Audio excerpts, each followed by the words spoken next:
Good evening, everyone. Moedim l'simcha. As we are in the Chol Moed, the intermediate days of Sukkot, we are preparing for Shmini Atzeret and Simchat Torah. I was contemplating something that I'm sure must have occurred to many, and that is this year, when we celebrate Simchat Torah, it's going to be a little strange because for 3 months, our shul, along with shuls around the world, were closed, at least for some duration, and we did not read most of those parshiot. We have a big gap, and so when we get to the end of the year, and we're celebrating having completed the cycle of reading the entire Torah over the course of the year. This year we have many parshiot we did not read this year. How is it that we can be celebrating Simchat Torah as when we haven't finished reading the Torah? So I'd like to share 3 ideas.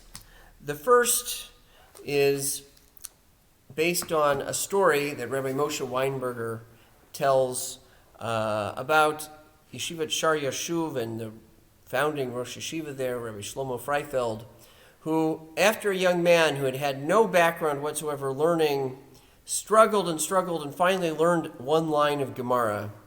He said, "Get the herring and the schnapps out, we're making a siyum." So you could say, well, how can you make a siyum over one line? But he saw for this young man and the circumstances he came from, that was a tremendous accomplishment. And I think there's a lesson here that's relevant for us. We always have to look at our accomplishments in light of what was our opportunities, what was our potential, what was the challenges that we had. And then we have to be ready to, I think in this year of so many corona-induced difficulties, celebrate partial wins. Appreciate the things that we have succeeded at. We reopened Congregation Ezra Israel, and we've had minyanim running since the middle of June. And this is a tremendous accomplishment. Our year has been a year of accomplishment. Yes, we did not read every parsha, but we've had a lot of accomplishments that's worthy celebrating. The second is the Gemara in Brachot on Daf Vav Amud Aleph says that one who intends or thinks to do a mitzvah and a situation of onus, a situation of circumstances beyond their control, does not allow them to see that mitzvah to fruition, that it's credited as if they did the mitzvah. I think this applies perfectly to us this year. We would have been here reading the Torah every week. It was onus. We couldn't do anything about it.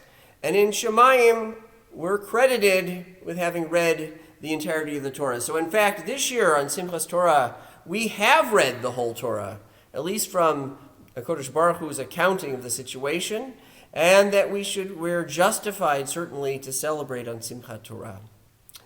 The third reason I think it's very appropriate to be celebrating is that Simchat Torah is placed specifically on Shmini Atzeret. And Shmini Atzeret, we know, a very famous Rashi quoting from the Gemara in Sukkah, that throughout Sukkot there's 70 bowls that are offered representing the 70 nations, and on Shmini Atzeret it's just one bowl. And Rashi quotes and says, this is the king says to his favorite son after parties all week long for all of the kingdom, "Stay with me one more day. Your departing is difficult for me. Make a party just for the 2 of us." And this is Shmini Atzeret. And Simchat Torah on Shmini Atzeret, in Israel, on the only day of Shmini Atzeret, for Chutz La'aretz, the second day of Shmini Atzeret, we are recognizing that this party, this feast, this festival that we have with just the Jewish people and Hashem, with the one bowl, is based around the Torah.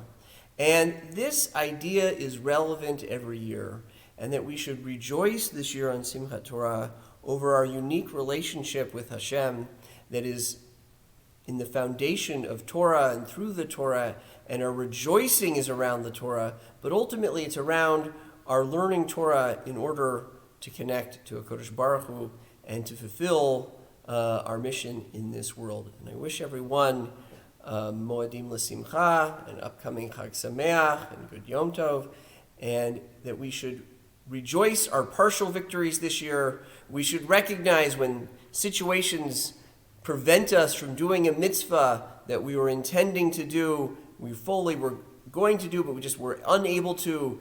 Hashem has compassion and counts it as if we have done the mitzvah. And finally, we should rejoice on the unique relationship the Jewish people has with Hashem that's expressed through the Torah. So I wish everyone a wonderful evening and a good Yontif.